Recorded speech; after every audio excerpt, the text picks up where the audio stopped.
De même, je vous le dis, il y aura plus de joie dans le ciel pour un seul pécheur qui se répand. Je suis descendu sur la terre pour faire la volonté de mon Père.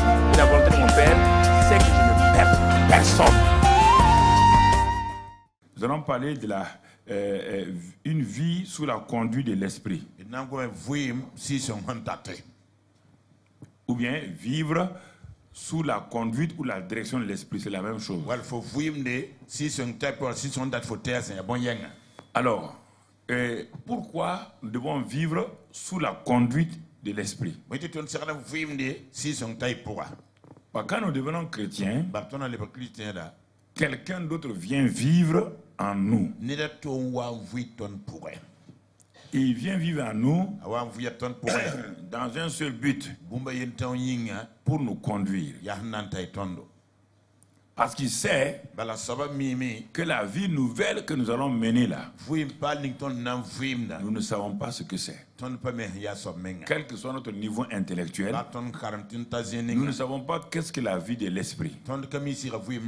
Et en ce moment-là, le Saint-Esprit qui vient vivre en nous est venu dans un but unique, pour nous apprendre à marcher selon les voies de Dieu, pour nous apprendre à obéir à Dieu, pour nous apprendre donc à nous laisser conduire par lui.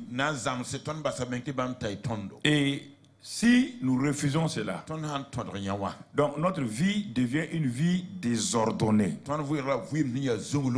Et la vie d'un chrétien vraiment désobéissant est plus malheureuse qu'un païen.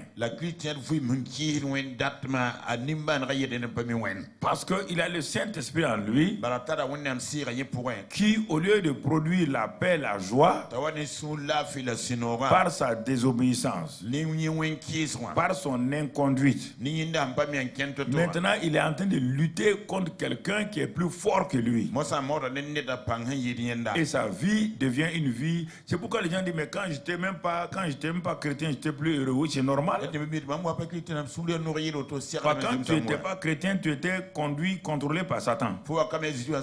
Satan te donnait tous les plaisirs sensuels, sexuels et tout. Mais maintenant, celui qui est en toi, il te donne sa nature. Satan n'est pas saint. Donc tout ce qui est souillé, il te donne ça. Maintenant tu viens et quelqu'un de saint habite en toi. Tu ne veux pas qu'il te laisse te conduire comme tu étais avant. Et c'est pourquoi quand tu poses un acte, tu perds la joie. Tu es tourmenté. Et tu essaies d'aller ici, d'aller à gauche. Il n'y a pas de joie encore. Et tu n'as même plus envie de lire la Bible. Parce que pourquoi tu as refusé la conduite de celui qui est en toi. Et ça, c'est important que nous comprenions. La vie chrétienne, c'est une vie surnaturelle. C'est la vie divine dans un être humain. Et l'être humain là, se laissant conduire par ses sens, va être opposé tout le temps au Saint-Esprit. Et c'est pourquoi, mon frère, il est mieux pour toi de décider d'obéir au Saint-Esprit. Ça va te donner la paix, la joie, au lieu d'avoir tout le temps des luttes inutiles. Tu n'auras jamais la paix. Tant que tu vas t'opposer au Saint-Esprit, tu n'auras jamais la paix. Jamais. Tu vas terminer ta vie sur la terre malheureux, rempli de contradictions, et tu te poses la question, pourquoi je suis devenu chrétien? Et c'est ça que beaucoup de gens disent. Pourquoi je suis devenu chrétien? Moi, si je devais revenir sur la terre, je préférerais être chrétien même à l'âge de 6 mois. Parce que tu ne connais pas la vie chrétienne, c'est pourquoi tu penses que c'est problème, c'est difficile. Non, tu ne connais pas, c'est pourquoi.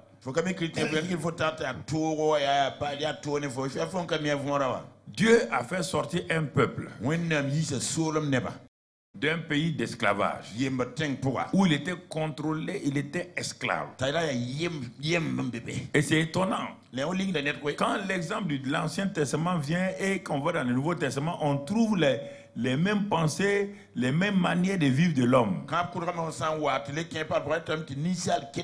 Il est dit dans le livre de l'Exode, quand ils étaient esclaves,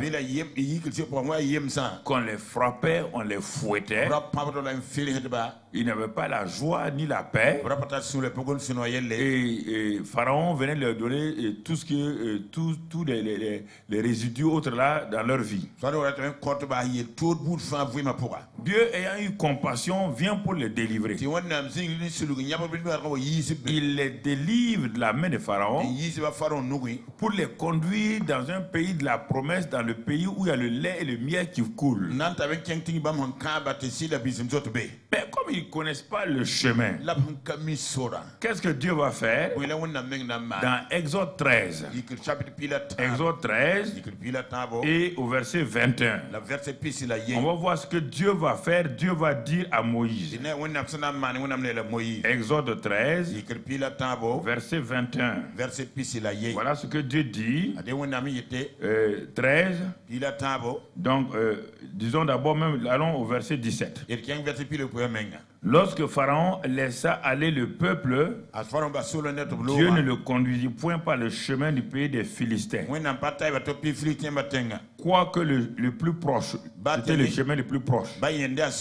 Car Dieu dit, le peuple pourrait se repentir en voyant la guerre et retourner en Égypte. Regardez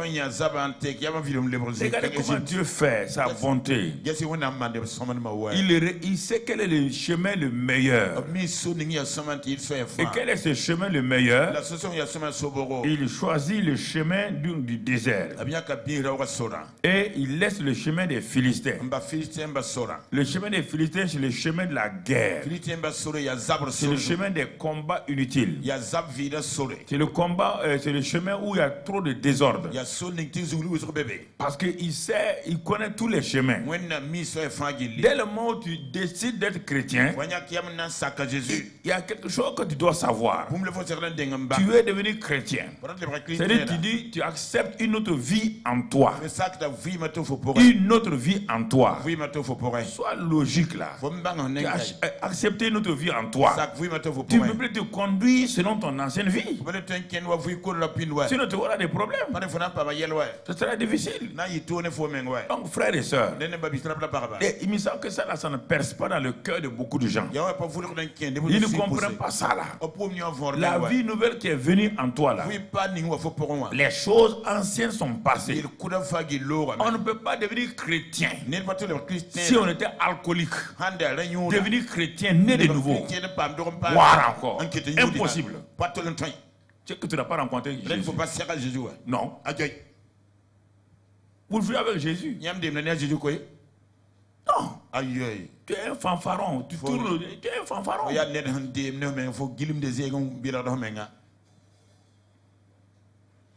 Tu étais contrôlé par Satan. Maintenant Jésus vient en toi. Tu étais alcoolique avec Satan. Soulard avec Satan. Tu deviens chrétien. Tu restes soulard. Je te dis, si tu veux que tu ne veuilles pas, tu n'as pas rencontré Jésus. Ce n'est pas Jésus qui est en toi. Pour vous amuser. Si quelqu'un est en Christ, il est une nouvelle création. Sa vie ancienne est passée. Son âme n'est pas restaurée. L'âme peut lui créer des problèmes. Mais mon frère, c'est ça. Puisqu'il va nous transporter du royaume des ténèbres dans le royaume du Fils de son amour. Il y a des choses qui sont automatiques. Et maintenant, il restaure ton âme en allant. Ton âme va combattre donc les tentations autres là. Ça c'est pas ça c'est l'âme, c'est pas ton esprit. Parce que le corps est neutre. Le corps n'a pas de pouvoir. Lui, il obéit. Il obéit. Ta vraie personne, ce n'est pas ton âme, c'est ton esprit. Ton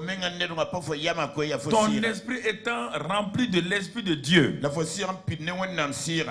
Et ton esprit commence à diriger. Alors, il va dire à ton corps, ton ancien maître est parti. Et le corps là, le Saint-Esprit va le contrôler. Mais celui qui va te poser des problèmes sur ton âme. Ton âme, tu as vécu selon ton âme avec ce monde-là.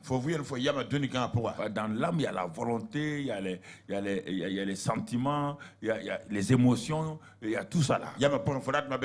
Comme tu as grandi dans le monde où ton âme te dirigeait, le combat c'est entre ton âme et ton esprit. L'esprit dit c'est ça qui est bon. Ton âme dit non, il ne faut pas me priver de ces plaisirs là. Sinon le corps ne commande rien. Le corps ne commande rien. Donc tu comprends? Donc il y a un chemin dans lequel Dieu nous conduit. Regardez, c'est la même chose ici. Mais comme ils ne sont pas nés de nouveau, Dieu va les conduire comment? Dieu va les conduire de l'extérieur.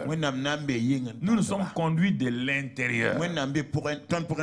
C'est différent.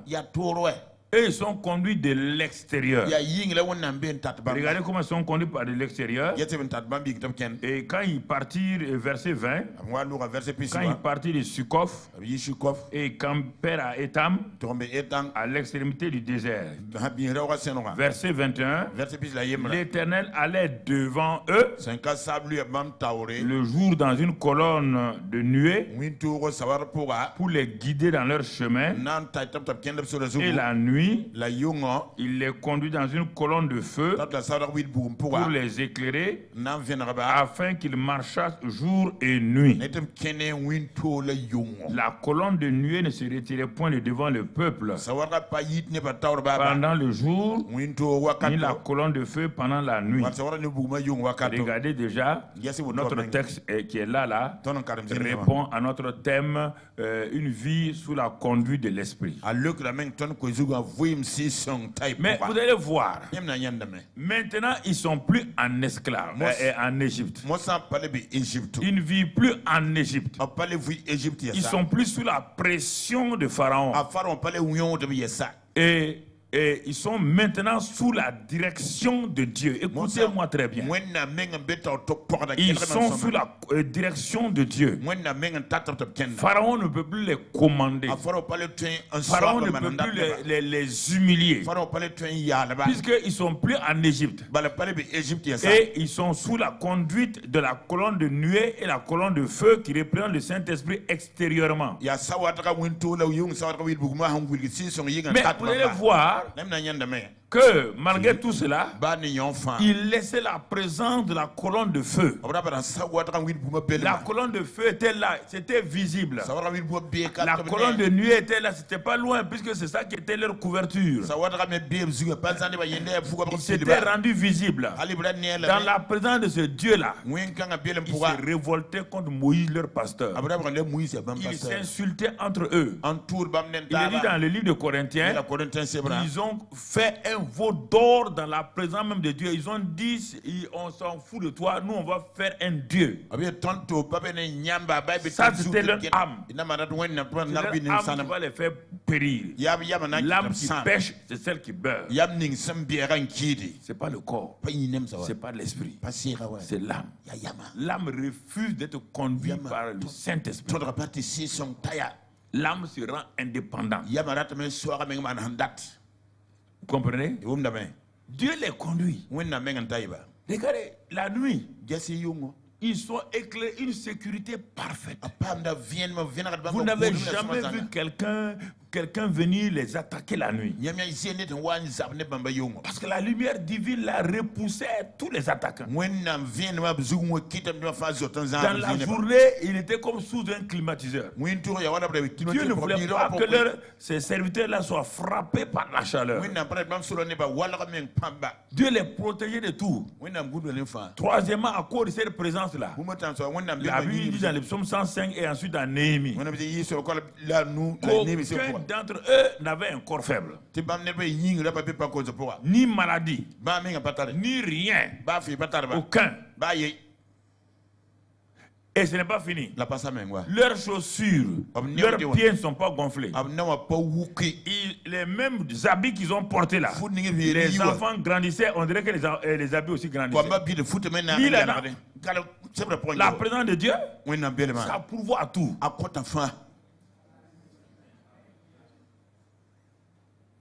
Pas un seul faible parmi eux. Pas un seul malade. Regarde dans le désert là. Tu as vu qui est malade là-bas? Les vieillards ne sont pas malades. Personne ne mourait.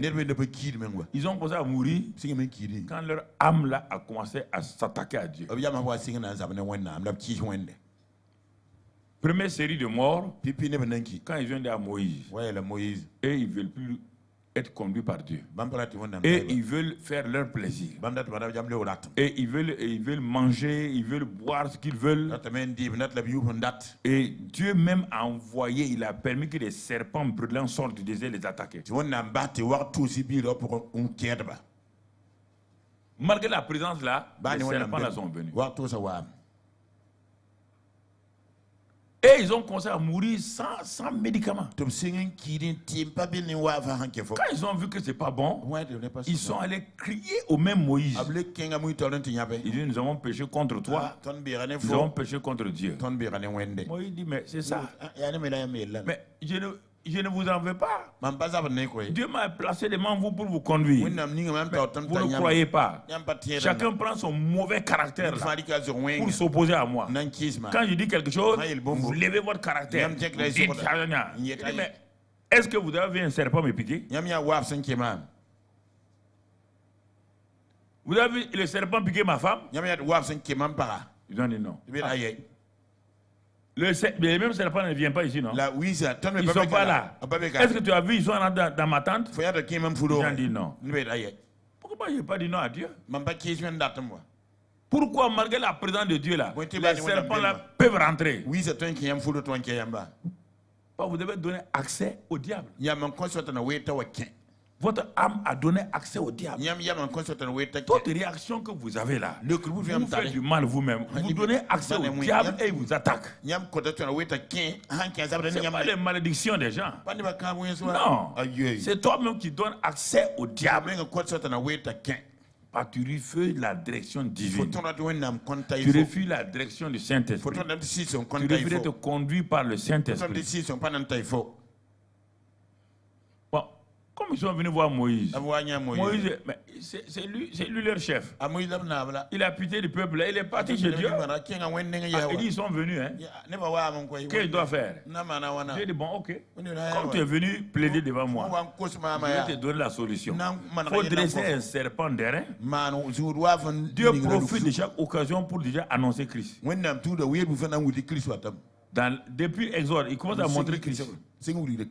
Il a montré Christ dans Exode 12 avec l'agneau, immolé avec le sang. Maintenant, il va montrer Christ sur la croix. Il dit, bon, fais un serpent d'airain, mets-le sur une perche. Et que quiconque regardera à un regard de foi, c'est là, il va garder la vie. Il va garder la vie simplement. Un acte simple. Je vous ai dit hier que le miraculeux c'est ça. La parole, la présence de Dieu et la foi. C'est fini. Moïse n'a pas prié, Moïse n'a pas imposé les mains de quelqu'un. Quiconque regardera la perche là, le serpent là, va conserver la vie. C'est ça que les gens ont fait. Ils ont conservé la vie, mais en ce temps ils avaient perdu des gens. Des familles étaient endeuillées. Pourquoi vous laissez que Satan vous endeuille, Satan vous frappe, Satan vous crée des problèmes? Et maintenant, vous venez, vous réagissez après. Ça sert à quoi? Ça sert à quoi? Rien. Il vaut mieux prévenir que guérir. Parce qu'un monsieur, le docteur lui dit, monsieur, votre organisme ne supporte pas telle chose. Ne mangez pas ça. Ne buvez pas ça. Il dit non, docteur. Oh, chacun fait ce qu'il veut. Hein. Chacun fait ce qu'il veut. Et il continue à boire. Et il continue à faire des choses. Un jour, on lui dit, voilà, tu es malade. Maintenant, pas voir les docteurs. Réfléchissez, qu'est-ce que le docteur va dire? On t'a dit, on t'a prévenu.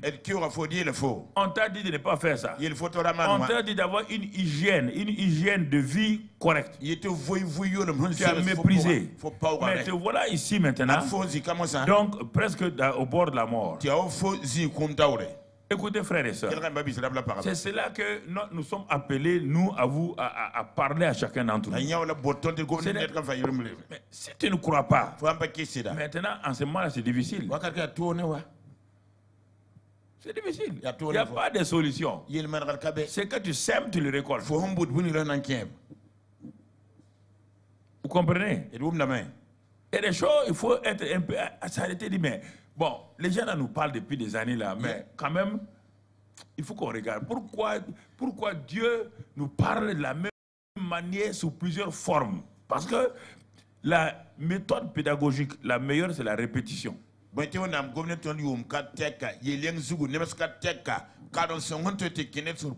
ce que le professeur a répété sous plusieurs formes là qui permet à l'élève le plus faible là de comprendre la leçon. Donc vous voyez là, et avec la présence de Dieu, ils ont dit à Moïse, nous allons mourir. C'est-à-dire qu'ils sont tellement habitués à la présence de... Vous imaginez, le feu divin était là. La nuée divine était là. Mais ils n'osent même, ce n'est pas loin, c'est toujours sur leur tête. Mais dans cette présence-là, ils disent à Moïse, nous allons mourir. Moïse dit, mais ne parlez pas comme ça. Mais vous voyez pas là, ça c'est pas notre problème. Dieu dit, bon, comme ils l'ont dit, je l'ai entendu. Ils vont mourir. Et ils sont morts.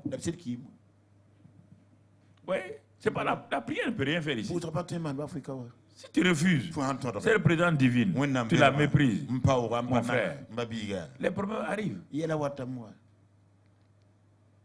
Donc ça c'est l'Ancien Testament. Ils ne sont pas arrivés à la terre promise. Non. Ils ne sont pas arrivés. Ils ne sont pas rentrés. Dieu leur a dit qu'ils ne vont pas rentrer. À partir de 20 ans là, jusqu'en haut là, ils ne vont pas rentrer. Que c'est la nouvelle génération là, les enfants là, qui vont rentrer. Et ils sont morts au désert, sans maladie. Dieu les a fait retourner 40 ans. 40 ans pour leur permettre de mourir un à un. Ils sont morts au désert un à un. Sur combien de millions d'hommes? Morts au désert un à un. Quand la dernière de cette génération est mort maintenant, ensuite Dieu dit, tournez-vous, allez de l'autre côté.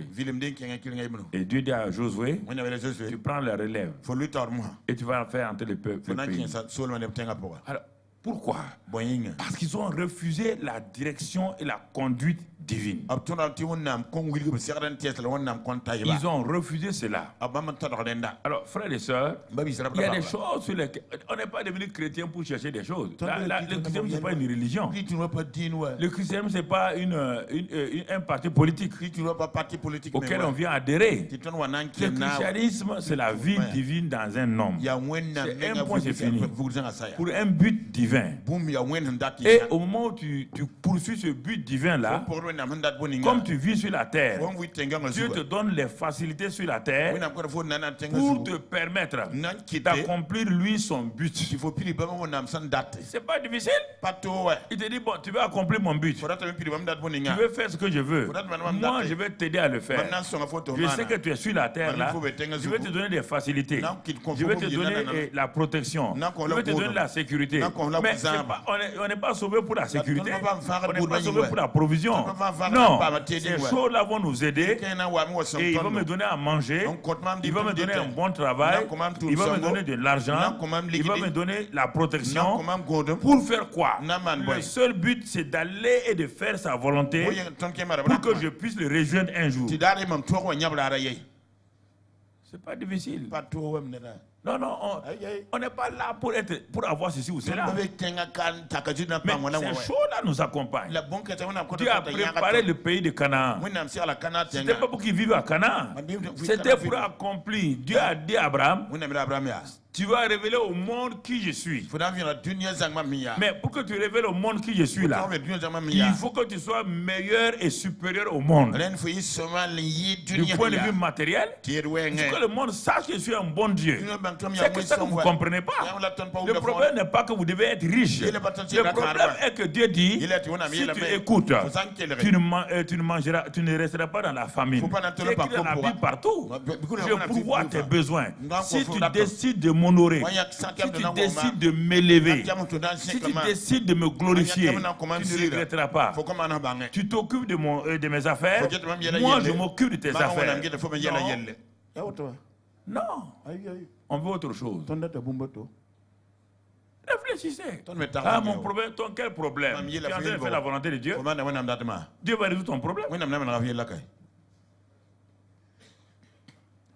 Tant que Anne voulait un enfant, Dieu l'a laissé. Quand elle a dit je veux un enfant pour Dieu, Dieu lui a donné un prophète. Voilà comment on fait. Je veux un enfant. Parce que ma co-épouse Pénina là, et puis là, elle me pique tous les jours. Dieu dit, elle va te piquer. Ma belle famille rit de moi et ils vont rire de toi.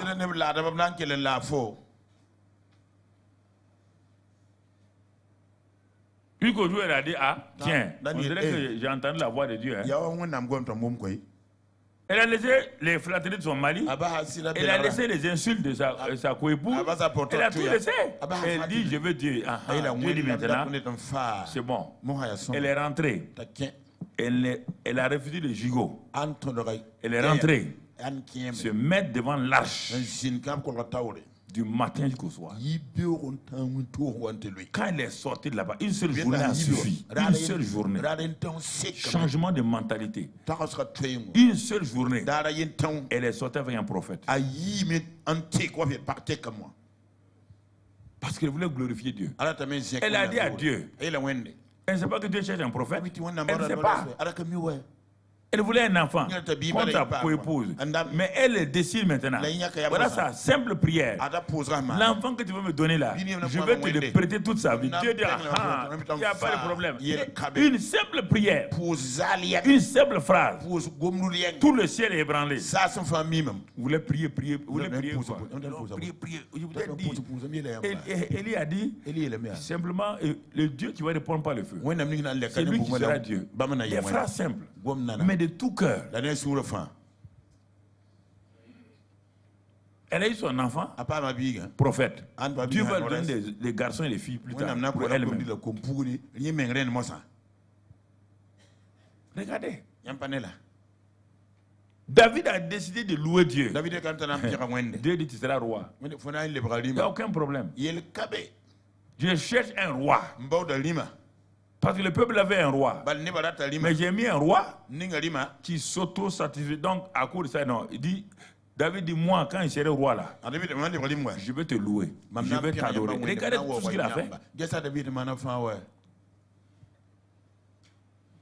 Est-ce que David a prié pour avoir un palais? David a prié pour avoir un gouvernement de ministres d'État, un simple berger. Pour changer vos mentalités. Vous allez au prier, vous cherchez les choses pour vous-même. Et Dieu? Où est la part de Dieu dans tout ça?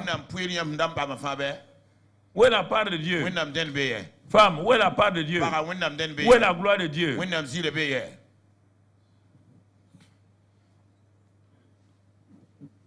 C'est ça. Où est la gloire de Dieu? Le premier président de Sud-Corée était un homme opposé à Dieu. Il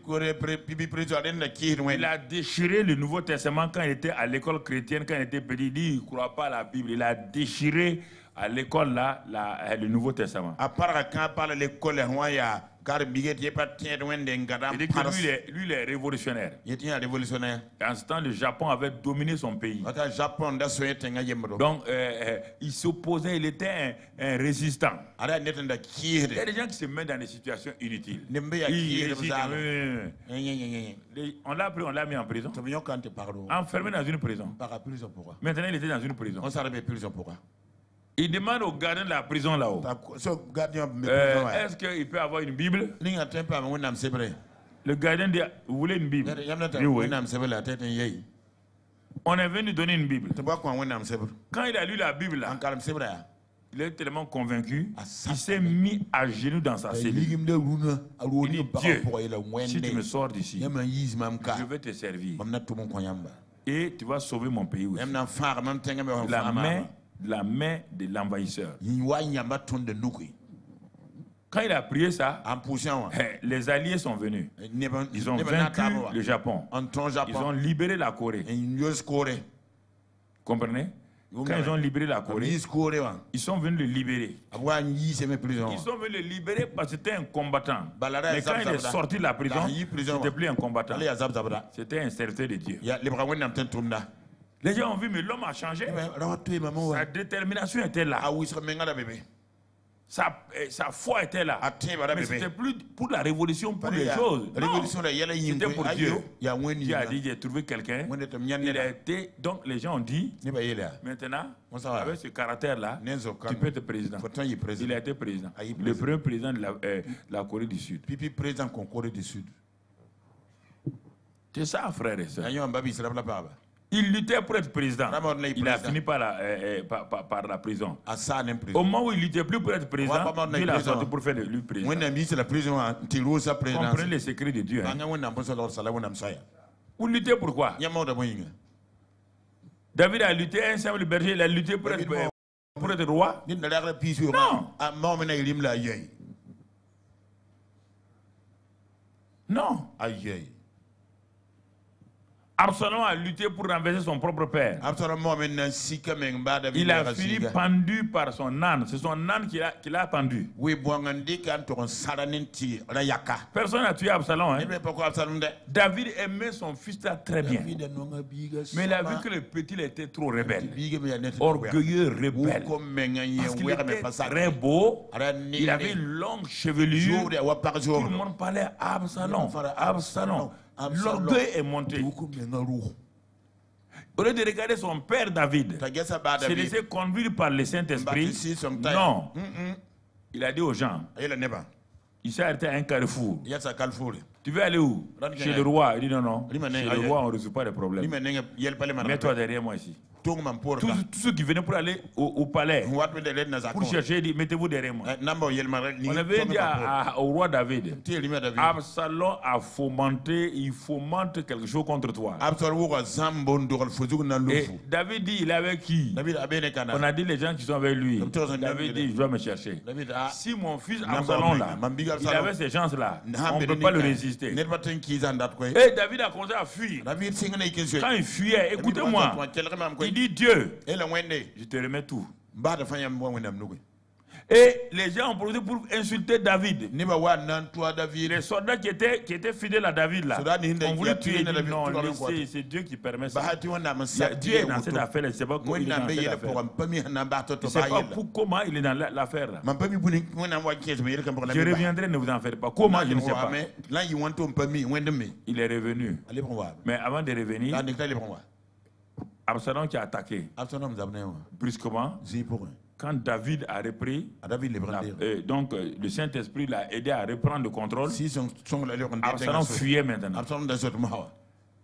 Et quand il fuyait, son âne sur lequel il était posé, l'âne là est parti sous un gros arbre. Et l'arbre là avait des branches séparées. Et l'âne est parti directement. Aller faire rentrer le cou d'Absalom dans les deux branches là. Et l'âne est parti. Il était pendu là. Un animal qui donne une leçon à un homme. Parce qu'il ne faut pas obéir à Dieu. Faites attention. Hein. Quand j'ai fait tout pour vous avertir, pour vous parler là. Mais de toute manière, votre vie sur la terre est limitée. Il vaut mieux obéir à Dieu, faire la volonté de Dieu. Parce que votre vie, quel que soit le fois, même si vous avez 150 ans, vous devez finir un jour. Mais vous devez les rencontrer. Donc, il vaut mieux se soumettre à Dieu. Il vaut mieux un temps souffrir, demander à Dieu quelle est ma volonté, quelle est ta volonté. Donc, comprenez. Comprenez ces choses-là. Vivre sous la conduite de l'esprit. C'est le résumé de tout notre séminaire. Vivre sous la conduite de l'esprit. C'est l'élément important. Donc il faut apprendre ces choses-là. Nous ne sommes pas sauvés pour être quelqu'un. Nous sommes sauvés pour être en Christ. Et quand on est en Christ là, le reste là est dans les mains de Dieu. Personne ne peut être en Christ. Obéir en Christ. Se laisser conduire en Christ malgré ses faiblesses. Et qui sera misérable. Jamais. Si les chrétiens sont misérables, autres là, va creuser leur vie. Ils sont en désobéissance quelque part. Que moi je souffre, je ne sais pas que j'ai fait à Dieu. Toi, tu es le plus rebelle. Tu es le plus rebelle. Je souffre dans ma famille. Tu es rebelle. Tu es un mari qui ne prend pas soin de ses enfants. Tu es une femme qui ne te soumet pas à ton mari. Il n'y a pas autre chose. Un chrétien, il a des épreuves, d'accord. Mais ces épreuves ne peuvent pas le vaincre. Mais les souffrances inutiles là, c'est sa vie, ta vie qui amène ça. Ta vie qui amène ça. On n'est pas devenu chrétien pour venir chercher des choses. Beaucoup de gens ont cette pensée-là. Je vais devenir chrétien. On a dit que quand on devient chrétien, Dieu fait ça. Dieu ne t'a jamais promis ça. Est-ce que tu prends les intérêts de Dieu à cœur? Quand on regarde dans l'Ancien Testament, il y a un homme qui savait qu'est-ce que la vie de l'esprit. Cet homme-là, il s'appelle Ézéchiel. Et cet homme-là n'était pas prophète d'abord. Mais quand tu vois comment sa vie commence avec Dieu, tout est le surnaturel de Dieu dans sa vie. Les cieux s'ouvrirent sur lui. La main de Dieu l'a saisi. L'Esprit de Dieu s'est reposé sur lui. Le transport dans une vallée d'ossements secs. Partout, on voit Ézéchiel en relation avec le Saint-Esprit. De Ésaïe 1 jusqu'à Ésaïe 46, on voit ça. Dans Ésaïe 47, nous allons voir maintenant un résumé de Ésaïe 47 là. Nous allons voir comment un être humain peut être sous la conduite de l'esprit et que ça donne pour sa vie personnelle et son témoignage. On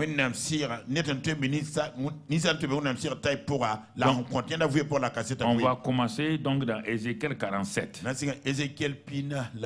Et il est dit au verset 1, il est en contact avec l'ange. Ouais, bien, sa vie était donc une vie du surnaturel où il y a l'esprit, où il y a les anges et tout. Ici, c'est un ange. L'ange me ramena vers la porte de la maison. Il me ramena vers la porte de la maison. À l'Orient, car et voici de l'eau sortait sous le seuil de la maison à l'Orient. Il y a deux choses ici. Il m'a amené à la porte de la maison et l'eau sortait du côté droit du seuil de la maison. Porte et l'eau. La porte, c'est Jésus-Christ. Il y a Jésus-Christ. Donc l'ange, Dieu le ramène à cette porte-là. Mais lui, comme Jésus n'est pas là, il ne comprend pas ça. Tout commence par Jésus. Il est la porte d'entrée dans la vie spirituelle. Il est la porte d'entrée dans la vie éternelle. Et les anges ou le Saint-Esprit nous amènent toujours à Jésus, la porte. Il dit, je suis la porte des brebis. Dans Jean 10, il dit cela. Alors, ici, l'ange le ramène vers la porte de la maison. Et qu'est-ce qu'il constate? Si tu te vois derrière moi, tu vois la porte des brebis, c'est écrit Jean 10, verset 7. Sur le tableau de Jean. Donc, il le ramène là-bas. Et quand il le ramène, qu'est-ce qu'il constate? Jésus est la porte. Il constate que à la droite, donc du seuil là, de la porte là, descendait de l'eau descendait. Ah. Jésus est assis à la droite de qui? À la droite du Père. Il a reçu le Saint-Esprit pour faire quoi? Hein? Le Saint-Esprit est venu de quel côté de Dieu? Jésus est assis de quel côté de Dieu? Qui a envoyé le Saint-Esprit? Donc le Saint-Esprit est venu de quel côté? Et c'est pourquoi dans Jean 7, 37, il a dit que les fleuves d'eau couleront de votre... Et vous voyez ça ici, l'image de ça ici. Jésus a dit dans Jean 7, 37, il dit ceux qui croient en moi là, des fleuves d'eau couleront de leur sein, comme dit l'Écriture. Donc, à la porte, Jésus, tu rentres par Jésus. Et tu vas le trouver assis du côté droit. Et comme tu as cru en lui comme sauveur, la porte du salut, maintenant, il déverse sur toi les fleuves d'eau vive du Saint-Esprit qui vont te permettre de vivre dans cette vie-là. Et ça, c'est le salut. Premier élément, le salut. Alors, regardons maintenant verset 2. Il me conduisit par le chemin de la porte septentrionale.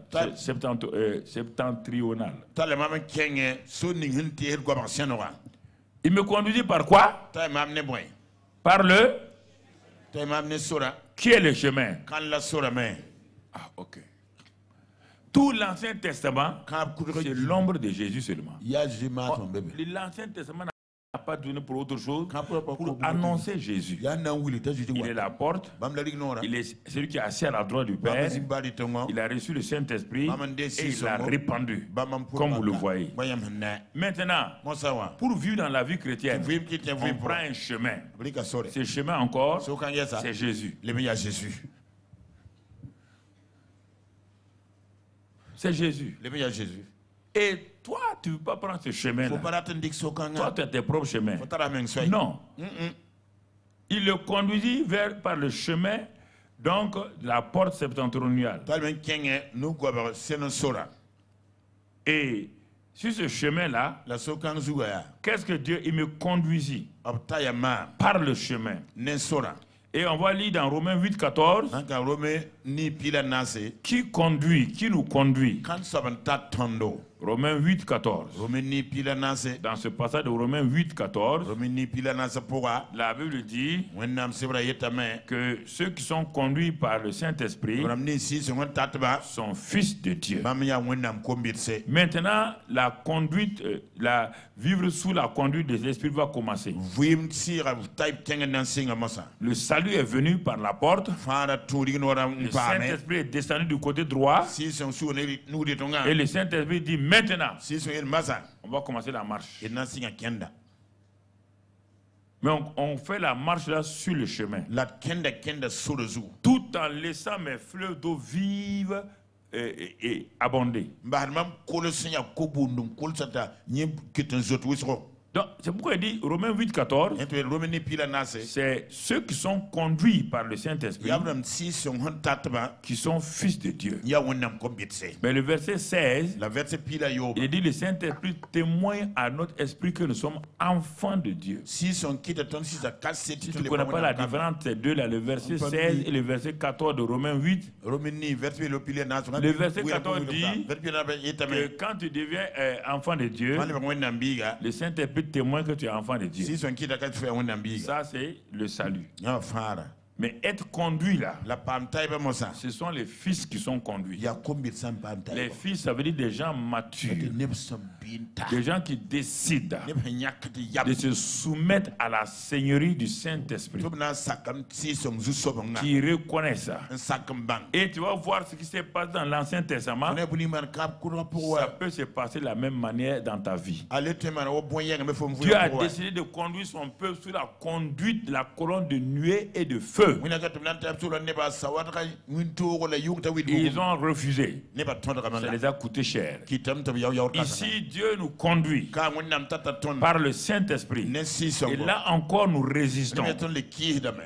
Ne résistez pas au Saint-Esprit. Ne résistez pas au Saint-Esprit. Ça ne vous fera pas de bien. Il ne faut pas lui résister.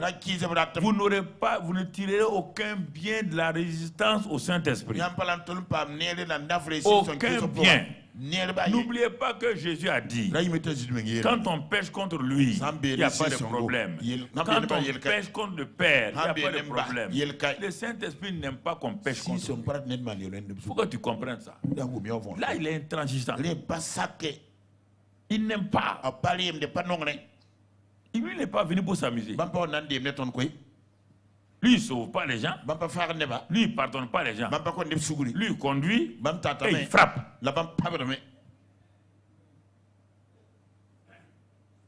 Pauvre Ananias et Saphira. Vous êtes en train de vivre le réveil. Le Saint-Esprit est descendu. Vous voulez copier Barnabas, qui a vendu son terrain, qui est venu donner de l'argent. Vous copiez mal. Et vous mourrez dans le même jour. Le matin, le mari meurt. Le soir, la femme meurt. Qu'est-ce que Pierre dit? Il n'a pas dit c'est Jésus. Il n'a pas dit c'est le Père. Vous avez menti contre qui? Le Saint-Esprit. Il ne faut pas faire le Saint-Esprit. Ne jouez pas avec lui. Et je vous parle, vous n'avez pas l'air de... Ne jouez pas.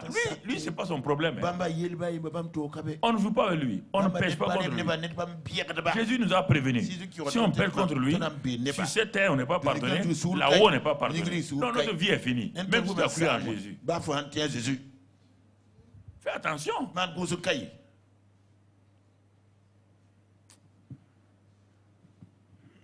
Pourquoi nous voulons vivre cette vie vraiment de rébellion inutile là? Les péchés de la chair, c'est contre... Il n'y a pas de problème. Mais les péchés de la rébellion, quand Dieu a parlé, là, il n'y a pas de problème. Ananias et Saphira, ils n'ont pas commis adultère. Jésus est mort pour ça. C'est de qu'est-ce qu'ils ont fait? Ils ont voulu tromper le Saint-Esprit en disant que c'est l'homme Pierre là qui veut l'argent.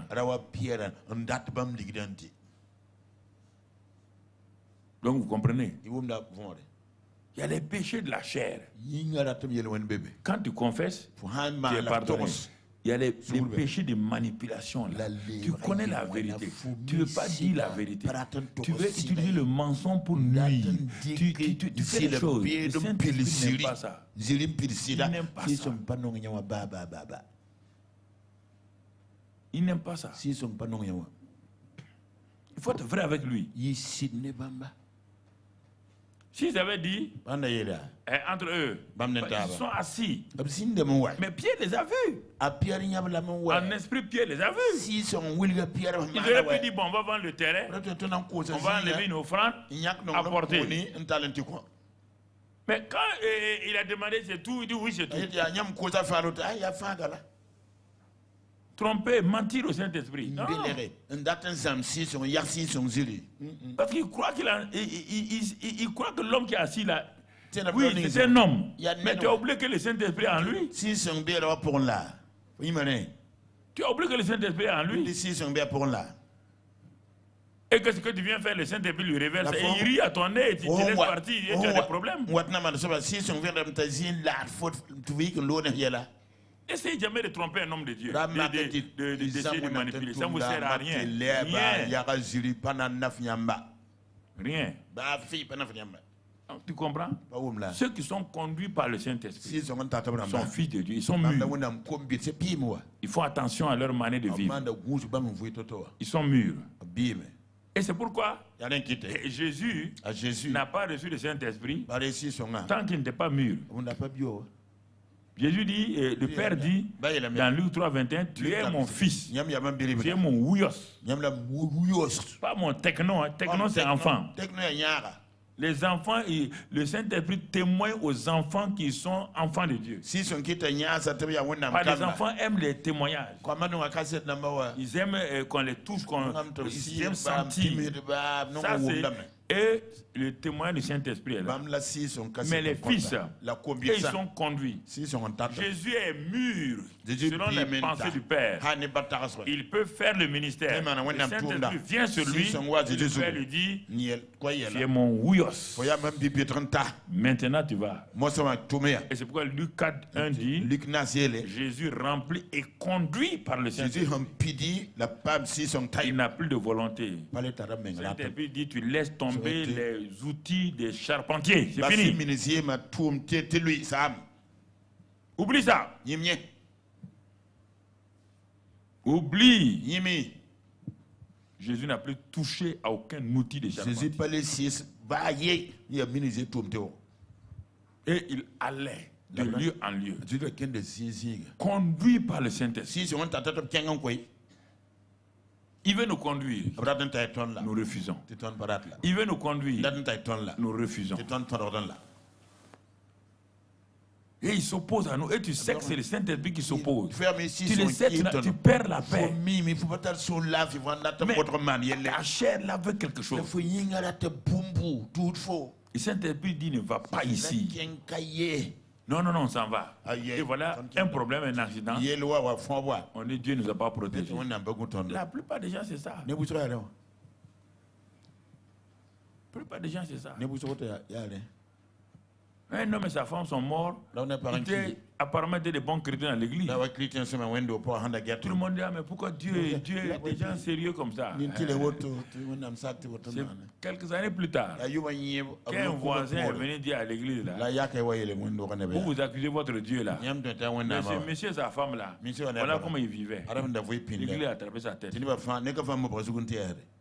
À l'église, c'était des bons gentils chrétiens.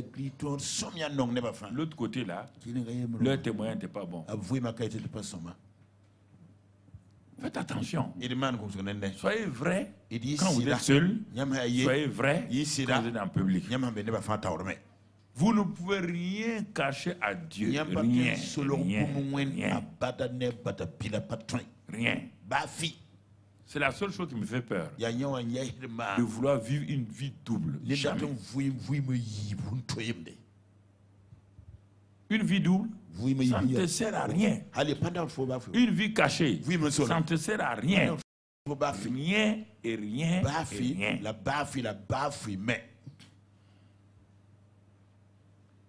Ça a des intérêts immédiats. Mais tu vas payer plus cher après. Si une vie cachée te donne 3 millions, pour réparer cette vie cachée là, tu vas dépenser 18 millions.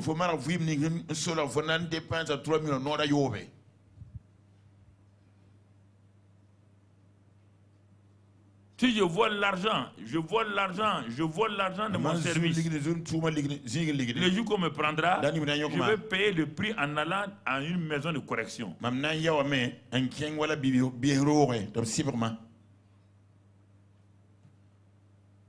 Il y a des prix.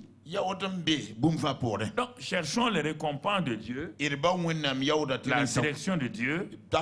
Laissons le Saint-Esprit nous conduire. Maintenant, il dit, et retournons à Ézéchiel, là, il me conduit par le chemin de la porte septentrionale. Il me conduit. Maintenant, tu comprends? Verset 3. Il me conduit, on n'a pas dit je me conduis. Hein? Non. C'est le Saint-Esprit qui nous conduit. Et ça, là, on n'est pas habitué à cet exercice encore. Quand on se lève, je vais faire ça. Je vais aller ici. C'est ce jeu-là qui nous crée des problèmes. Et les philosophes disent que le jeu, le moi est haïssable. Il n'y a rien de plus terrible contre un homme que le moi et le jeu.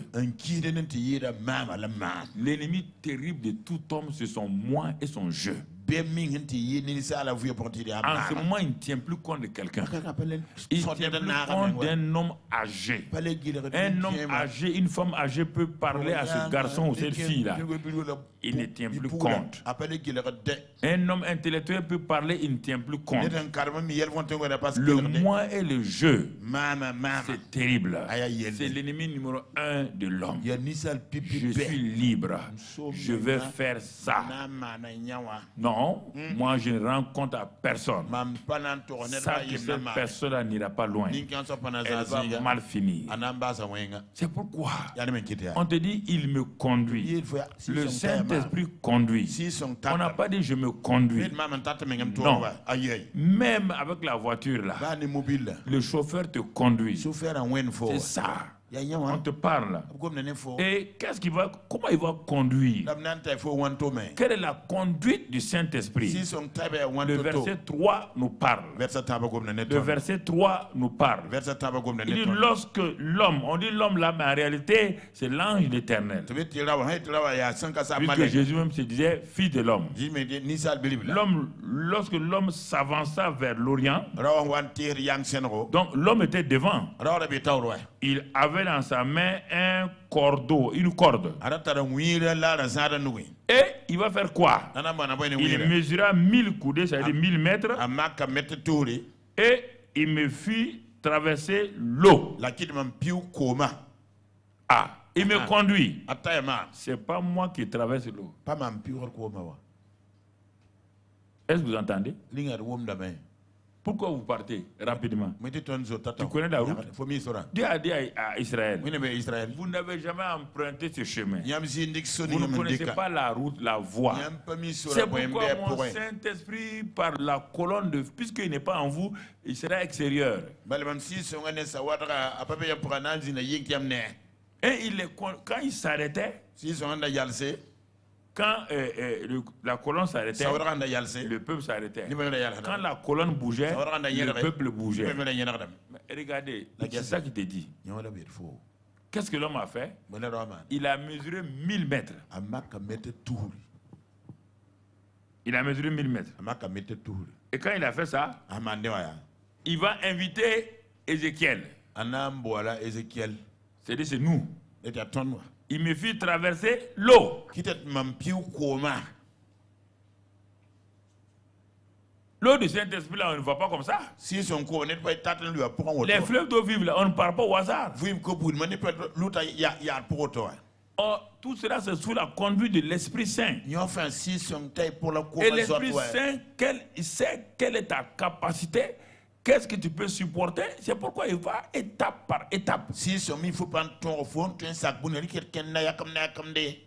Pourquoi les jeunes prédicateurs ont trop de scandales? Parce qu'ils veulent aller dans un endroit alors qu'ils ne savent pas nager.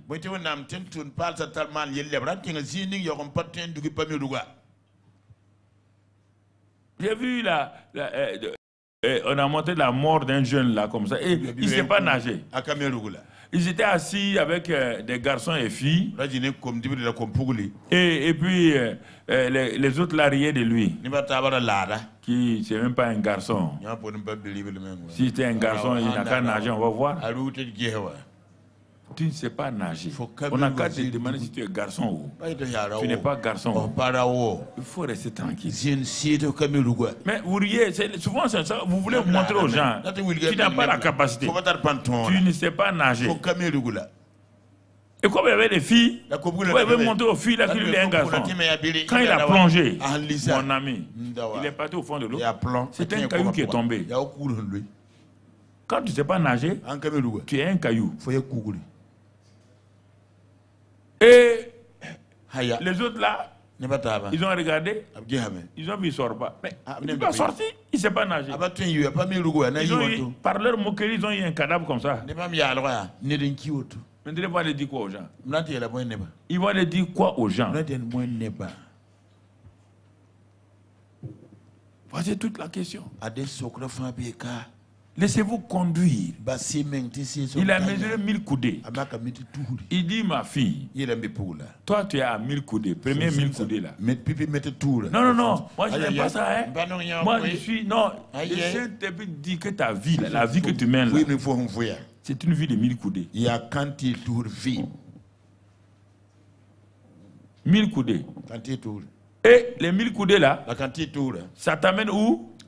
J'avais l'eau jusqu'aux chevilles. Dieu te dit que ta vie chrétienne ne dépasse pas actuellement les chevilles.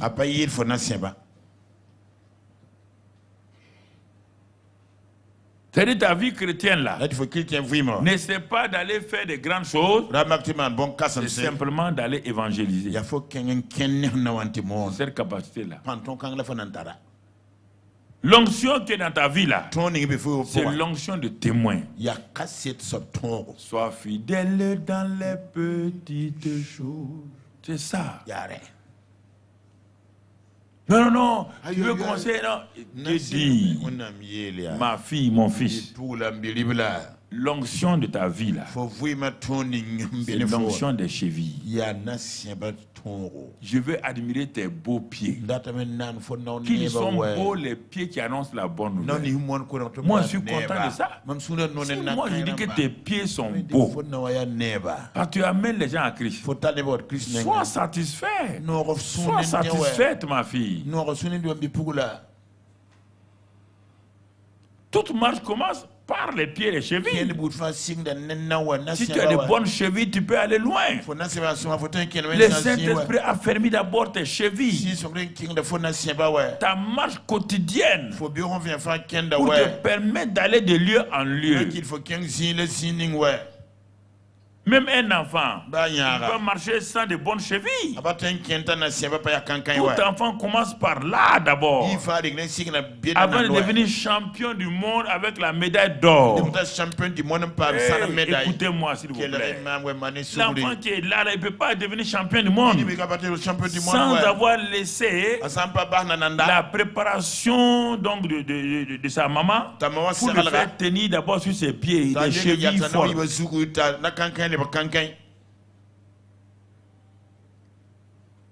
On ne peut pas le mettre sur un terrain de sport et dire il va courir les 100 mètres. Mais les gens vont dire à sa maman, tu es folle. Le Saint-Esprit te connaît, il me connaît. Il dit ta vie actuelle là, l'eau est aux chevilles. Ne va pas plus loin que ça. Apprends à marcher simplement. Il dit heureux celui qui marche, qui s'assoit, qui médite. Il dit apprendre d'abord à marcher. La bonne marche de la foi. Ne t'assois pas, ne t'arrête pas sur le sentier des méchants. Ne t'assois pas avec... Non, il dit une bonne marche. C'est ça que Dieu te dit. C'est pourquoi il dit, regarde bien tes chevilles. Laisse le Saint-Esprit renouveler tes chevilles pour une bonne marche. Laisse le Saint-Esprit laver tes pieds. Jésus a lavé les pieds de ses disciples. Pierre dit non, il dit, lui, il veut qu'on lave tout. Non, Jésus dit non. Ce sont les pieds qu'on doit laver en premier. Les pieds qui touchent la poussière. C'est pourquoi en Israël à l'époque, quand un étranger vient chez toi, tu ne dois pas laver sa tête.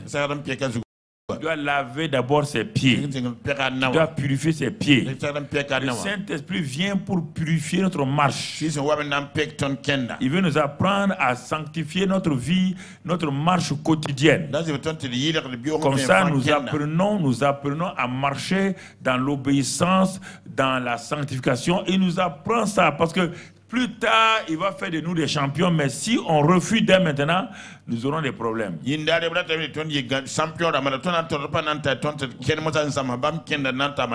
Mais beaucoup de chrétiens s'arrêtent là et ils ne veulent plus progresser. Il y a des gens qui veulent aller trop vite. Il y a des gens aussi qui s'arrêtent là-bas. Ils ne progressent plus.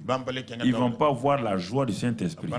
Ils ne vont pas profiter de ce qui va venir plus tard. Leur vie chrétienne est au niveau 1, le niveau des chevilles. Ils se contentent d'être des chevillards. Et ils sont contents de ça. Ils marchent pour venir à l'église. C'est la seule chose. De temps en temps, ils sortent pour faire un peu de témoignage. Mais c'est ça. Mais sinon, c'est simplement une vie chrétienne chevillarde. C'est fini. Il n'y a rien d'autre. C'est misérable. Allez à l'église. Allez, c'est fini. Même les séminaires ne les intéressent pas. Ce qui les intéresse, c'est de marcher et venir les dimanches.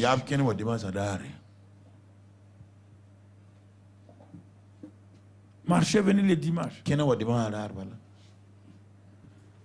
Verset 4. Quand l'homme a vu qu'Ézéchiel, il était obéissant. Il avait la passion. Il a utilisé ses chevilles là. Le Saint-Esprit a vraiment la formé pour marcher la bonne marche. Le Saint-Esprit dit, cet homme-là doit aller loin. Qu'est-ce qu'il a fait? C'est lui qui a décidé. Pas Ézéchiel. Il mesura encore 1000 coudées et me fit traverser l'eau. Voici comment notre vie est conduite par le Saint-Esprit. Et j'avais de l'eau jusqu'aux genoux. Voici la croissance dans la vie spirituelle. Brusquement, il découvre qu'il a grandi, sa vie a grandi, il a compris que son ministère de témoin est devenu un ministère efficace. Maintenant, le Saint-Esprit le qualifie. Il dit, cet homme-là, cette femme-là, elle est sérieuse, il est sérieux. Il n'est pas parfait. Hein? Non, Dieu ne vous demande pas d'être parfait. Dieu ne vous a jamais demandé d'être parfait. Mais son cœur là est pour Dieu. Je vois des faiblesses en lui. Je vois des faiblesses en elle. Mais le gars, on voit qu'il veut, il a faim et soif. C'est la faim et soif qui détermine notre progrès. C'est pas des activités. On peut faire des activités comme ça. La faim et la soif déterminent notre... C'est ça qui va déterminer notre progrès, notre croissance.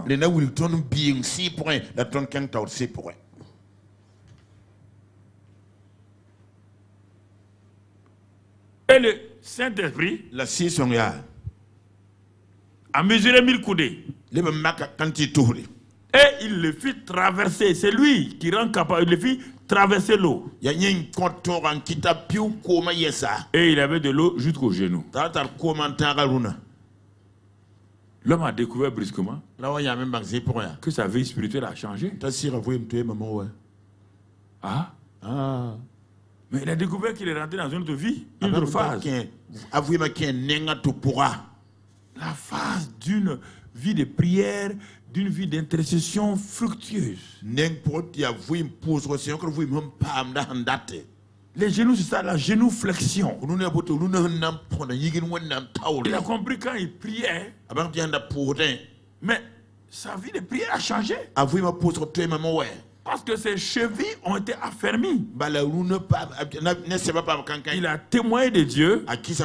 Il a laissé le Saint-Esprit sanctifier ses pieds. Sa marche. il a plu à Dieu. Maintenant, Dieu dit, ta vie de prière là va commencer à être bien. Je vais t'apprendre comment on intercède. Je vais t'apprendre comment on crie à moi. Et là-bas, vous voyez ce que je vous ai enseigné, c'est la même chose avec Élie et Élisée. Pendant les séminaires, vous voyez, non? C'est la même chose avec Élie et Élisée. Élisée a suivi Élie dans les 4 étapes. On voit Ézéchiel ici avec les mêmes 4 étapes. Si Élisée avait faim et soif de la réalité du Saint-Esprit, il l'a eu. On va voir Ézéchiel encore, ce que lui aussi, est-ce qu'il va avoir quelque chose? Il a la deuxième étape, l'étape des genoux, l'étape de la genoux-flexion, c'est-à-dire de l'intercession de la prière efficace. Et le Saint-Esprit le regardait. Quand il est entré dans cette vie de prière efficace là, d'intercession là, sa vie en a été totalement impactée. Et vraiment, cela a plu au Saint-Esprit. Quand le temps est venu, le Saint-Esprit mesura encore 1000 coudées et me fit traverser. Et j'avais de l'eau jusqu'au rein. Oh oui. Le Saint-Esprit dit, cet homme-là, sa vie me plaît. Cette femme-là, sa vie me plaît. N'oublie pas que Élie était un homme de la même nature que nous. Pourquoi il est arrivé à fermer le ciel et ouvrir le ciel? Dieu te dit qu'Élie était un homme de la même nature que nous. Ézéchiel était un homme de la même nature que toi et moi. Ce qui fait, c'est qu'il obéit aux instructions du Saint-Esprit. Il se laisse conduire par le Saint-Esprit. Il ne régime pas contre les aiguillons. Il ne résiste pas au Saint-Esprit. Malgré ses faiblesses, quand ça ne va pas, il confesse. Il dit, Seigneur, aide-moi. Sois ma force. Je ne sais pas où aller, mais je me laisse conduire par toi. Et le Saint-Esprit prenait plaisir à ça. Le Saint-Esprit dit, maintenant, je vais te faire monter au 3e grade. Les reins, ça c'est le combat. Pour toute chose, les militaires mettent ceinture aux reins et c'est là-bas qu'ils pendent les épées et leurs revolvers. On scelle les reins pour les combats. Donc Dieu fait entrer Ézéchiel dans cette étape-là, dans l'étape des combats, dans l'étape où les armes sont utilisées. Il va lui apprendre les armes de Éphésiens 6, toutes les armes de combat, pour combattre le bon combat de la foi, pour combattre l'ennemi. Et Ézéchiel a commencé à prendre ces choses-là. Vous voyez, en même temps, il approfondit dans l'eau. Cheville, les genoux et les reins. Mais toujours, dans ces 3 étapes-là, il y a un effort humain et il y a le Saint-Esprit. Parce que ses pieds touchent toujours le sol. C'est lui qui est en train de marcher. Même si le Saint-Esprit l'a fait traverser, il ne l'a pas soulevé. Il l'a fait marcher. Et ses pieds touchent le fond de l'eau. C'est la combinaison de l'homme et de Dieu toujours. Et tu vas comprendre. Et quand il a vu, et le Saint-Esprit a vu que Ézéchiel maintenant est un homme qui est obéissant, ça correspond à Jéricho. Ça correspond à Jéricho. Et d'Élisée. Maintenant le Saint-Esprit dit, c'est ça, Élie dit, Dieu m'envoie là. Élisée dit, je vais te suivre. Tu ne vas pas me laisser. C'est la même chose. Le Saint-Esprit dit, je vais mesurer 1000 coudées. Il regarde, Ézéchiel dit, je vais aller là-bas. Il dit, bon, il le fait traverser. Donc il est à Jéricho, il est ici au Rhin. Ils arrivent maintenant au Jourdain. Là, ce n'est pas un effort humain. Il faut le miracle. Ils arrivent au Jourdain. Ils arrivent où maintenant? Dans un endroit. Quand il a mesuré 1000 coudées. Quand il a mesuré 1000 coudées. L'eau était si profonde qu'il fallait nager. Est-ce que ses pieds touchent le sol encore? C'est la vie abondante du Saint-Esprit.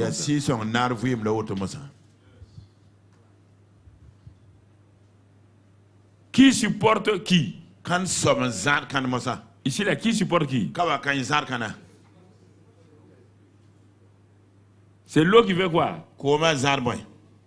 Oui ou non? Les fleuves d'eau là. C'est eux qui dirigent Ézéchiel, oui ou non? C'est ça. La vie de l'esprit ne commence pas ici. Ça, c'est là. Le journée quand ils sont arrivés. C'est pas Élie, ni Élisée. C'est le Saint-Esprit qui a ouvert les eaux.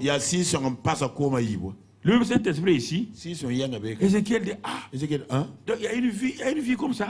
Une vie où on nage sur l'eau, où le courant nous amène partout. Sans effort. Sans effort. C'est le courant qui nous amène. Il est rentré dans cette phase-là. Il est content. Il a ouf. Bon. La vie de l'esprit là, Dieu lui dit, mais oui, la vie de l'esprit commence d'abord par tes pieds. Tu dois marcher. Et maintenant, arrivé à ce niveau-là, je viens t'aider. Je vais te montrer qu'en réalité, c'est moi qui conduis les gens. Comme je veux. C'est ce que Jésus a dit dans Jean 3. Le vent souffle. Tu ne sais pas d'où il vient, où il va. Mais ce qui est sûr là, il souffle, il est libre. Il en est ainsi de tout homme qui est né de l'esprit. C'est de ça qu'il parle.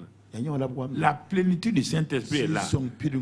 Parce que tu as soumis ta vie à Dieu. Tu as appris à te soumettre. La rébellion est finie en toi. Et Dieu te dit de partir ici, tu n'as plus de problème. Tu pars. Tu sais qu'il n'y a plus de peur. La peur qui était là aux chevilles là, est partie.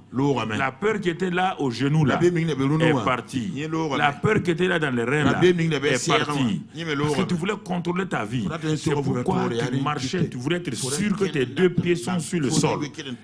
Tu voulais être pratique. Maintenant que tu es arrivé à un point, Dieu te dit, laisse-moi te conduire. Tu dis oui, Seigneur. Et quand tu te laisses conduire, regarde ce qui se passe.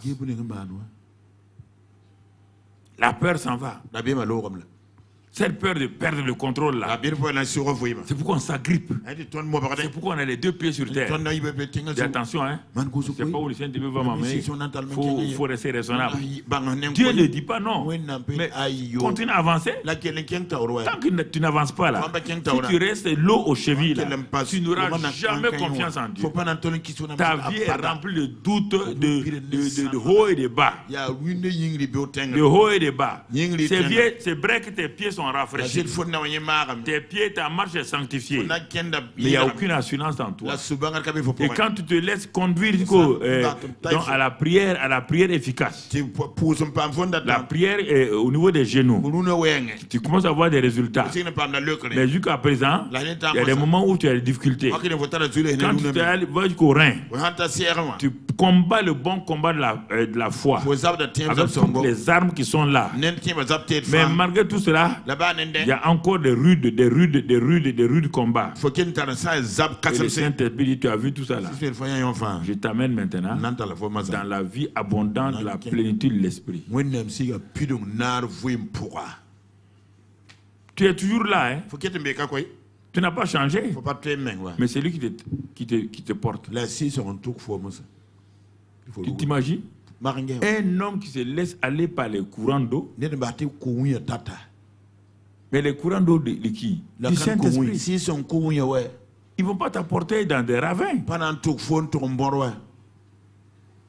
Mais ce n'est pas au premier niveau qu'on a ça. Donc, n'essaie pas d'aller te mettre là où l'eau va t'amener. Où l'eau va t'amener. Et tu ne pourras pas résister. Ou donc ce matin-là, après ce séminaire-là, à quel niveau tu te trouves de l'onction? À quel niveau d'onction tu te trouves? Si tu as été quelqu'un qui a été trop ambitieux et tu es parti au Rhin, le combat, vous me demandez au Saint-Esprit, ramène-moi au niveau du genou là, au niveau des chevilles. J'ai été trop, moi-même j'ai pensé que je me suis trop surévalué. Je me suis surévalué. Et actuellement j'ai des problèmes. Parce que devant chaque étape là, il y a l'ennemi a des gens aussi pour attaquer. Lui aussi il a toute une armée pour t'empêcher de vivre une vie simple. Mais si toi tu pars là où tu n'as pas été formé et tu vas combattre un combat avec les soldats ou les commandos de l'ennemi, tu ne tiendras pas. Tu n'es pas équipé pour ça. Tu le vois sur le terrain aujourd'hui, non? Il y a beaucoup de militaires sur le terrain. Mais l'ennemi qui est là a des armes. Malgré la formation de ces militaires-là, c'est les armes qui comptent. Ils n'ont pas ces armes-là. Tu comprends? Tu comprends ça? S'ils avaient ces armes et supérieurs aux armes de l'ennemi, l'ennemi ne va pas oser. Parce que les drames, les chrétiens aussi, ils veulent là se présenter quelque part, ils n'ont pas cette capacité-là. Au lieu d'être humble, Seigneur, où suis-je? Où suis-je? Élisée a suivi Élie étape par étape. L'étape de la circoncision du cœur, Gilgal. L'étape de l'amour fraternel, Bethel. Et il n'y a plus de haine en lui. C'est le pardon. C'est la réconciliation. Alors il a pu s'engager à Jéricho. Le combat qu'il va mener, il sait que s'il y a la haine en lui, s'il y a l'amertume en lui, l'ennemi ne le fera pas de cadeau. Donc c'est pourquoi il est passé par Bethel. Et quand Élie a vu qu'il est formé, il l'a amené à Jéricho. Maintenant qu'il a combattu ce combat, donc, il dit, tu peux aller maintenant au niveau de la foi. La foi. Il l'a amené là-bas. Mais quand il est arrivé là-bas, ce n'est pas lui qui a travaillé. C'est Élie qui a travaillé pour montrer comment la foi se manifeste. Mais regarde le revenir. Quand il a appris toutes ces leçons-là, regarde le revenir au journal. Textuellement, où est le Dieu d'Élie? Et il a ouvert le même journal. Ce n'est pas ceux qui sont à Jéricho qui ont ouvert les Jourdains. Ce ne sont pas ceux qui sont à Bethel qui ont ouvert les Jourdains. Ils ne peuvent pas ouvrir les Jourdains. Même ceux qui étaient au Jourdain là n'ont pas pu ouvrir. Ils n'ont pas suivi Élie. C'est la même chose ici. Il ne faisait que nager. C'est-à-dire qu'il était là. Il était au-dessus de l'eau. Mais quand il a fini, regardez quelque chose. Il ne s'est pas rendu compte qu'au fur et à mesure qu'il bougeait, il allait là. Dieu faisait un travail qu'il lui-même ne voyait pas. Et souvent, on ne se rend pas compte de ça. Parce que nous, on veut voir des choses visibles. Quand il est arrivé à ce niveau-là, le Saint-Esprit dit, tu es bien formé maintenant. Tu vas regarder les premiers résultats de ta vie. Et il le ramena au bord de l'eau. Mais quand il partait du bord de l'eau là, ce qu'il va voir maintenant, il n'y avait pas ça. Quand il m'y ramenait, voici, il y avait sur le bord du torrent beaucoup d'arbres de chaque côté. Ah, d'où viennent ces arbres-là? Le Saint-Esprit dit, c'est les arbres de l'obéissance. Quand tu obéissais, Dieu travaillait. Quand toi tu obéissais, tu étais préoccupé à obéir. Tu étais préoccupé à obéir. Tu avais les yeux fixés sur qui? Sur l'homme qui t'amenait là. En ce temps, Dieu dit, comme il a les yeux fixés sur l'homme là, je vais travailler. Il voit des arbres partout. C'est pas fini. Il voit des arbres. Il se rend compte que sa formation est terminée. Il va commencer à voir les résultats. C'est pas lui qui a fait les arbres. Mais son obéissance a permis à Dieu de faire les arbres.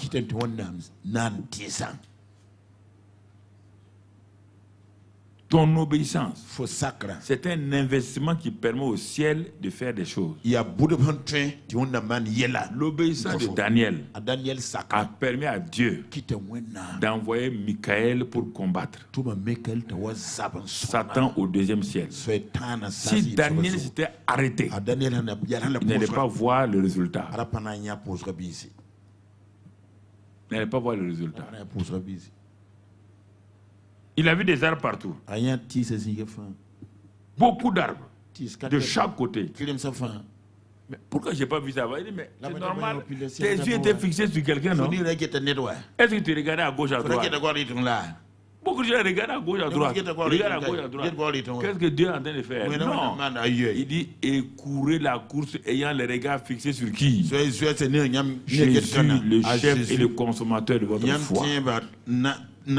Quand vous courez derrière lui, sans vous préoccuper, si ce que vous faites la porte de pluie, ce n'est pas à vous de vous préoccuper de ça. Vous courez seulement, vous suivez, vous obéissez. Dieu travaille pour vous. Dieu travaille. Et maintenant, il me dit, mais jusqu'à présent là, est-ce qu'il lui avait parlé? Hein? Chaque fois on dit quoi? Il mesure.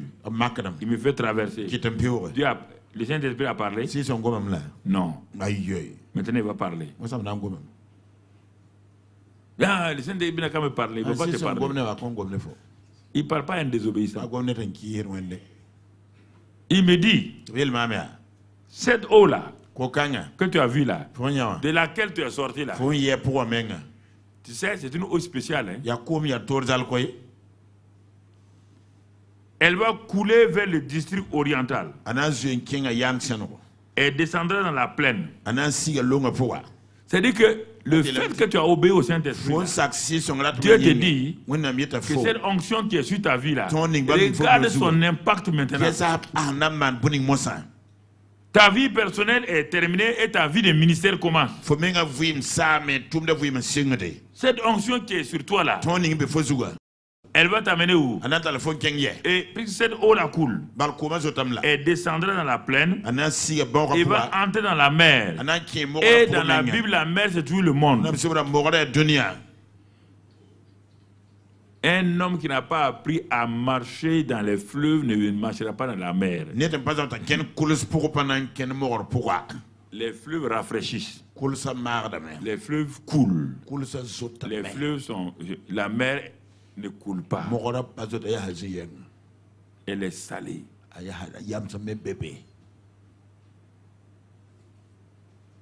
Tu vois?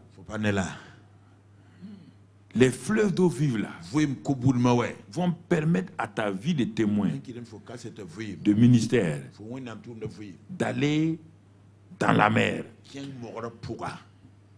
dans le monde. Quand tu dis dans la mer, c'est le monde toujours. Et quand cette onction qui est sur ta vie là, quand elle va aller dans la mer, il dit lorsqu'elle sera jetée dans la mer, les eaux de la mer deviendront saines. Quel privilège que Dieu t'utilise maintenant, parce que tu as accepté la sanctification de ta marche. Tu as accepté la prière. Tu as accepté de porter les armes à tes reins. Tu as accepté que le Saint-Esprit te porte et te dirige ta vie totalement. Dieu te dit, regarde bien.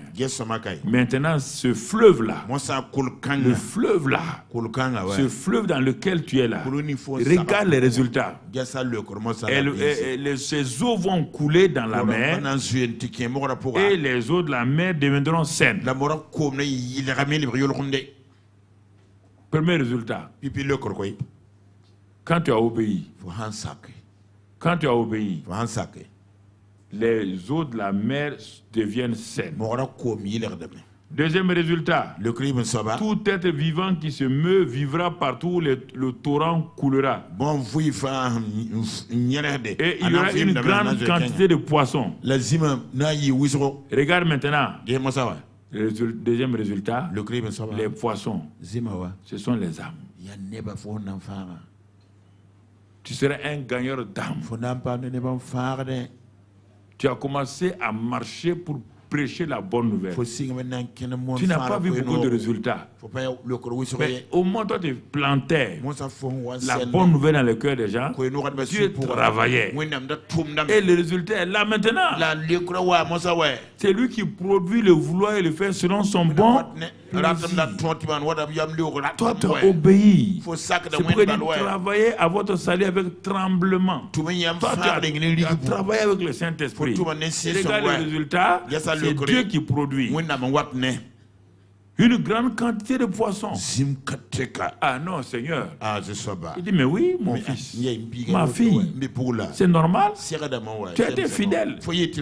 Fidèle en peu de choses. Rentre dans la joie ton maître. Voici la quantité de poissons.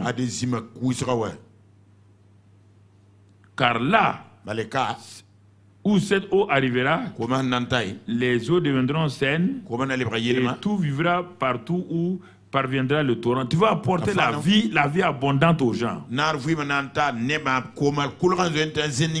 apporter la vie abondante aux gens. Et c'est pas fini. Regarde maintenant. Tu étais seul, en train de faire du travail. Les gens t'ont regardé. Et briquement, tu vas te rendre compte que des pêcheurs se tiendront sur ses bords. Ah bon? En obéissant à Dieu là, je ne savais pas que je me démultipliais. Je ne savais pas que les gens me regardaient. Ils m'ont regardé. Et ils veulent devenir pécheurs par ma fidélité. Puisque moi je vois un homme de pécheurs. Mais quelle grâce, Seigneur, dit oui. C'est comme ça. C'est ce que je fais. Des pécheurs se tiendront sur ses bords. Depuis Engedi. Et on étendra les filets. Dans la première partie, tu n'as pas vu de résultats. Les chevilles, tu ne vois pas de résultats sur le monde. C'est ta vie.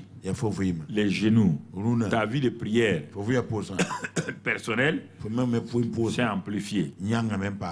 Tu es content. Tu as des résultats pour toi-même. Ta famille est bénie. Ton travail est béni. Mais tu ne restes pas là-bas. Tu ne te contentes pas de ça. Et brusquement, et tu continues encore. Et tu vois que tu arrives, l'eau est au rein. Et tes combats personnels, là, tu les gagnes. Les gens disent, mais qu'est-ce que tu fais? Il dit, non, moi, je n'ai pas besoin d'aller quelque part.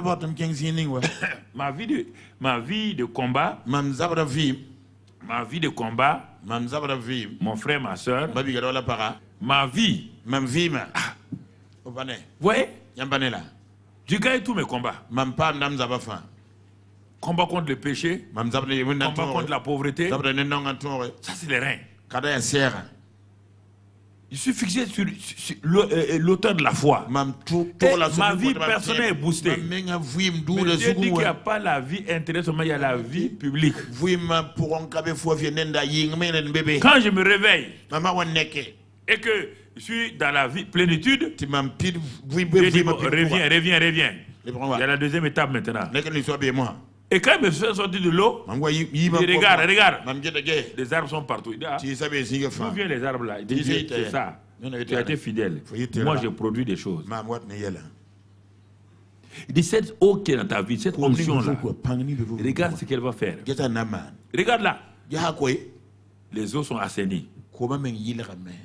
Des poissons, de grands nombres de poissons. Ça, c'est maintenant, tu commences à être un porteur de fruits.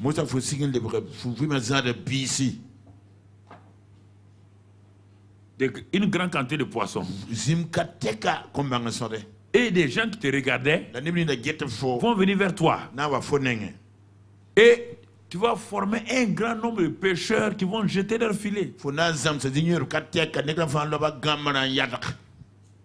Et il y aura des poissons de diverses espèces comme les poissons de la grande mer et ils seront très nombreux puisqu'il y aura beaucoup de pêcheurs maintenant. Chaque pêcheur autour de toi va pêcher un genre de poisson. Certains vont pêcher des capitaines, d'autres vont pêcher des... Tu vois, c'est ça la vie de l'onction comme ça. Tu étais seul. Mais au bout d'un certain nombre d'années, tu vas voir des gens autour de toi. Tu t'es démultiplié. Ce n'est pas une affaire d'homme ou de femme. Non. Ce n'est pas une affaire d'homme et de femme. Mais tu dois comprendre que malgré cette onction-là, malgré tout cela, tu vas rencontrer le verset 11. Il ne faut pas te décourager. C'est marais. Et c'est les marais, c'est-à-dire que c'est des endroits où il y a beaucoup d'eau sale. Et, et les fosses ne seront pas assainis, ils seront abandonnés au sel. C'est ça aussi pour te rendre humble un peu. Tu ne pourras pas changer tout le monde. Il y a l'eau là va entrer dans des endroits, les types agissent devant toi et disent pas ça, je ne change pas. Et je viens aussi à l'église. Il est assis devant toi, il ne change pas. Il y a quoi même? C'est pour toi l'église là. On vient à l'église seulement. Quand il sort devant toi, derrière les murs, là, il sort sa cigarette et fait... On te dit que ces marais-là, il ne peut pas changer. Laisse-les tranquilles. Il ne faut pas te décourager. Jésus a laissé beaucoup de gens comme ça. Paul a laissé beaucoup de gens comme ça. Tu ne peux pas les changer. Laisse-les tranquilles. Il dit c'est marais et c'est force. Nous tous on a voulu changer les gens. Dieu me dit bon ok, tu n'as pas pu te changer, tu ne peux changer personne.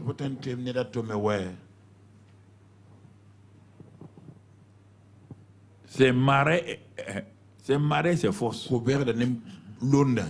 Ce qui est important c'est ça là. Ce petit verset là ne doit pas t'arrêter. Lis la suite. Sur le torrent, sur les bords de chaque côté, croîtront toutes sortes d'arbres fruitiers. Leur feuillage ne se flétrira point. Et leurs fruits n'auront point de fin. Ils mûriront tous les mois. Parce que les eaux sortiront du sanctuaire. Leurs fruits serviront de nourriture. Et leurs feuilles de remède.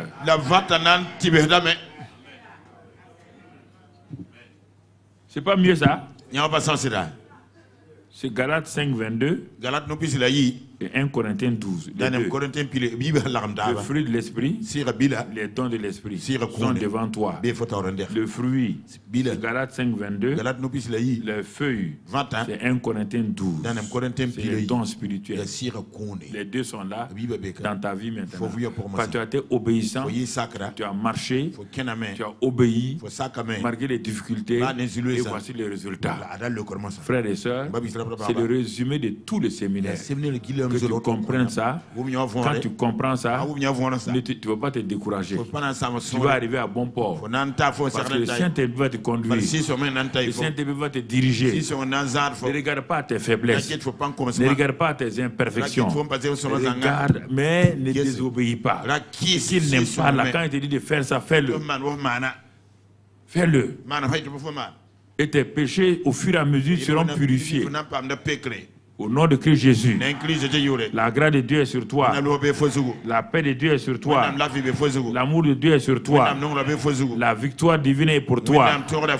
Le Seigneur ne t'abandonnera pas jusqu'à ce qu'il ait accompli sa volonté dans ta vie. Il te conduit et te dirige. Sa bonne main est sur toi. Comme sa bonne main était sur la vie d'Ézéchiel. Sa même bonne main est sur toi. Il va te donner ce dont ton cœur soupire. Il va te conduire et tu seras un porteur de fruits et la couronne de justice sera sur ta tête et la grâce de Dieu sera sur ta vie. Merci Père, sois béni et sois loué pour tous tes bienfaits au nom de Jésus. Amen. Amen. Amen. Amen.